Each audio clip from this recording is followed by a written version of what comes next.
আসসালামু আলাইকুম। বাংলা কল ব্যবহার করার জন্য সিম্যাক্স অ্যাপ কিভাবে ইনস্টল করবেন এবং সেটআপ করবেন। প্রথমে অ্যাপটি ওপেন করবেন এবং পারমিশনগুলো দিবেন।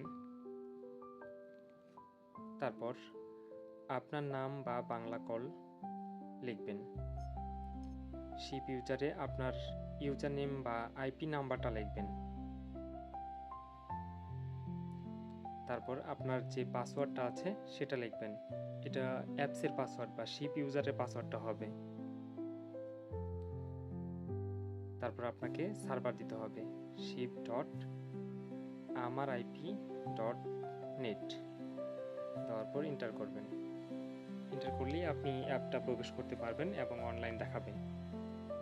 এখানে কন্ট্যাক্ট দেখতে পারবেন, হিস্টোরি দেখতে পারবেন। চার্ট এখনো আসেনি।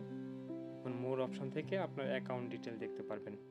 আপনি এখান থেকে শিপ অ্যাকাউন্ট অ্যাড করতে পারবেন। অডিও কোডগুলো চেঞ্জ করতে পারবেন। এই ছিল সিম্যাক্সের ফুল ভিডিও। ধন্যবাদ সবাইকে।